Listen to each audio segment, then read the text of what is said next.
أعوذ بالله من الشيطان الرجيم بسم الله الرحمن الرحيم إنه من سليمان وإنه بسم الله الرحمن الرحيم اللهم أسألك رضاك والجنة ونعوذ بك من سخطك والنار.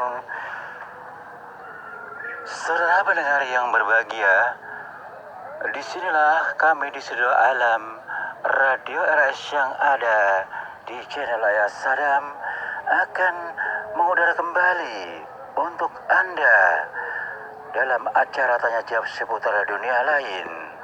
Tak lepas dari edisi bulan suci Ramadan, mari kita ikuti sama-sama Bung Jepri yang ada di studio kami Radio RS yang ada. Mari kita kembali ke studio alam.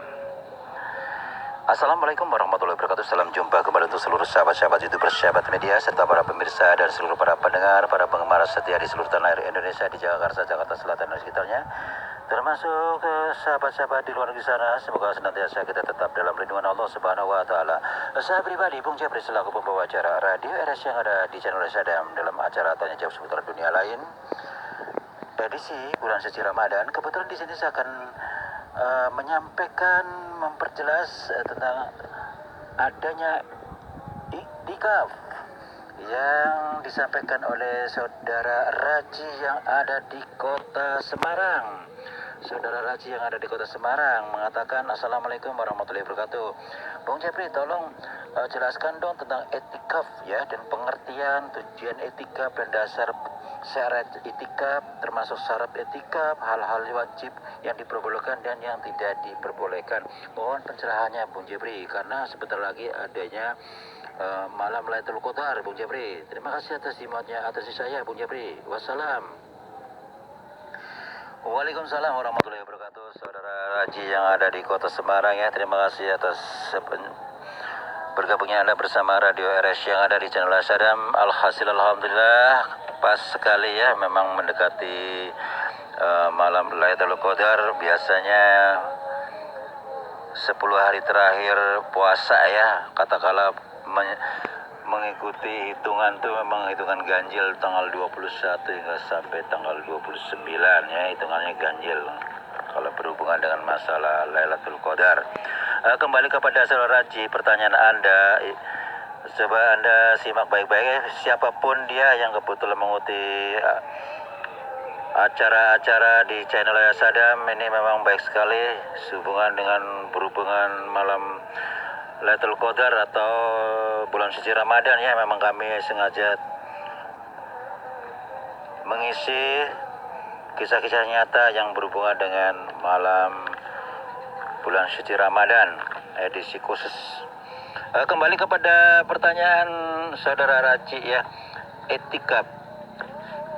Etikaf itu dalam pengertian secara harfiah atau dari segi bahasa iktikaf artinya berdiam diri, sedangkan menurut syara iktikaf ialah berdiam diri yang dilakukan di dalam masjid dengan disertai niat. Yang kedua, dasar syariatnya iktikaf.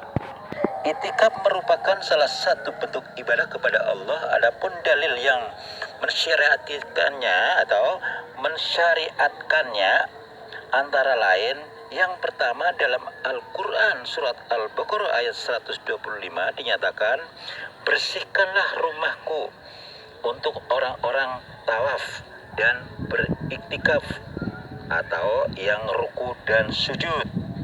Yang kedua, hadis diriwayatkan dari Ibnu Umar, Anas dan Aisyah yang menyatakan Nabi Muhammad SAW melakukan iktikaf pada 10 hari terakhir di bulan Ramadan sejak tiba di Madinah dan tidak pernah meninggalkannya sampai beliau wafat. Untuk urutan ketiga ya, setelah pengertian dan dasar syariatnya iktikaf ya, yang ketiga tujuan iktikaf adalah paling baik adalah iktikaf yang dilakukan pada 10 hari terakhir bulan Ramadan. Tujuannya agar seseorang bisa mendapatkan Lailatul Qadar, suatu malam yang lebih baik dari 1000 malam. Ya, saya ulang lagi, Seseorang bisa mendapatkan Lailatul Qadar, suatu malam yang lebih baik dari 1000 bulan. Dengan tujuan yang pertama untuk menjernihkan hati dengan terus-menerus mengingat Allah Subhanahu wa taala. Yang kedua, menghadapkan diri kepada untuk beribadah kepadanya pada waktu-waktu luang semata-mata untuk ibadah yang karenanya. Yang ketiga, menghentikan diri dari kesibukan dunia dan aktivitasnya. Yang keempat, menyerahkan diri kepada Sang Pelindung dengan menyerahkan segala urusan haribaannya. Yang selanjutnya yaitu yang kelima, menggantungkan diri kepada kedermawanannya, menanti di pintunya. Yang keenam, melanggengkan ibadah di rumahnya. Yang ketujuh, mendekatkan diri kepadanya agar dekat dengan rahmatnya. Yang kesembilan, membentengi diri dengan bentengnya sehingga tak satu musuh pun yang mampu menerobos pertahanannya, karena tangguhnya kekuasaan Allah, otoritasnya, dukungannya, dan pertolongannya. Urutan yang keempat yaitu syarat istikaf syarat iktikaf beragama Islam, karena itikaf yang dilakukan orang kafir adalah tidak sah, karena itikaf merupakan salah satu keimanan. Yang kedua, itikaf yang berakal itikaf yang dilakukan oleh orang gila adalah tidak sah, dilakukan di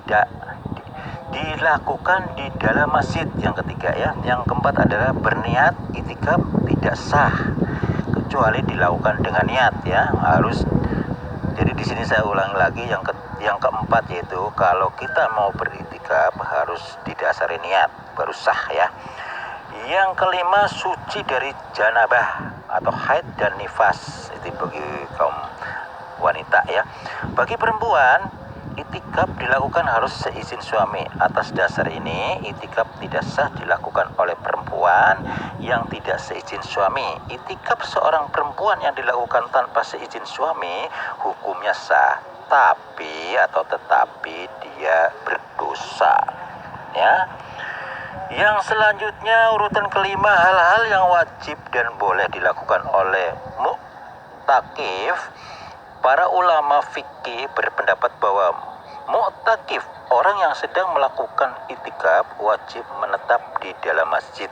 Maksudnya untuk mewujudkan rukun itikaf, yakni mu'takif harus berdiam dan menahan diri di dalam masjid. Dia tidak boleh keluar dari dalam masjid kecuali karena ada uzur syar'i darurat atau ada kebutuhan seperti buang air kecil, buang air besar, ataupun menghilangkan najis lainnya. Makan dan minum hendaklah dilakukan di tempat itikaf di dalam masjid. Oleh karena itu tidak ada alasan bagi mu'takif untuk keluar dari masjid atau dari dalam masjid. Yang selanjutnya, yang keenam adalah iktikaf. Saya ulangi. Yang keenam, iktikaf.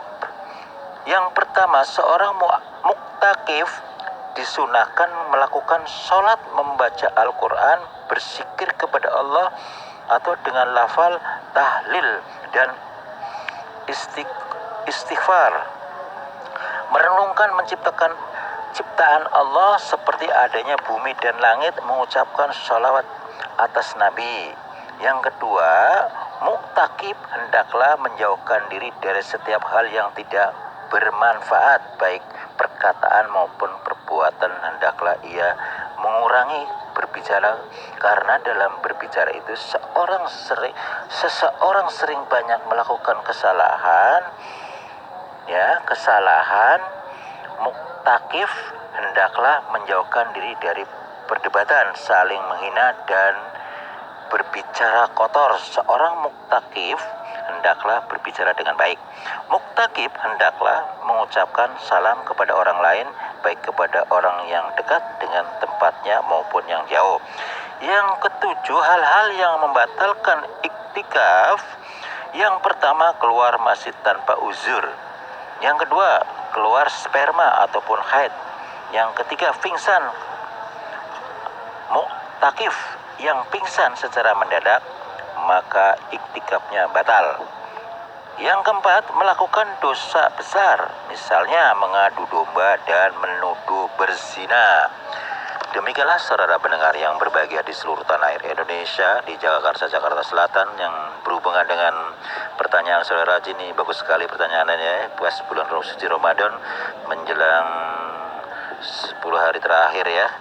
Mudah-mudahan baik Bang Raji yang kebetulan terkait dengan adanya atensi maupun siapapun yang kebetulan mengikuti acara ini bagus sekali buat menambah pengetahuan buat kita sebagai hamba-hamba Allah. Mudah-mudahan tidak salah mengerti dengan adanya iktikaf ya. Mudah-mudahan dapat dimengerti yang baru saja saya utarakan dan bermanfaat. Karena waktu juga kami harus turun dari udara, sebentar lagi kita akan berbuka puasa. Saat ini di Jakarta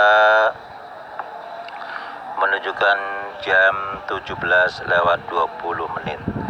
Demikianlah saudara pendengar yang berbahagia di seluruh tanah air Indonesia, di Jagakarsa, Jakarta Selatan. Di sini kami, Bung Jepri selaku pembawa acara Radio RS yang ada di channel Sadam. Kami kebetulan masih di lokasi Studio Alam, mengundurkan diri. Insya Allah kita jumpa lagi besok di waktu sama dengan acara sama tajam seputar dunia. Lana boleh ada salah-salah kata baik sengaja dan tanpa sengaja, saya pribadi mohon maaf. Wassalamualaikum warahmatullahi wabarakatuh. Ihdinas syiratal mustaqim. La haula wala quwwata illa billahil aliyyil azim.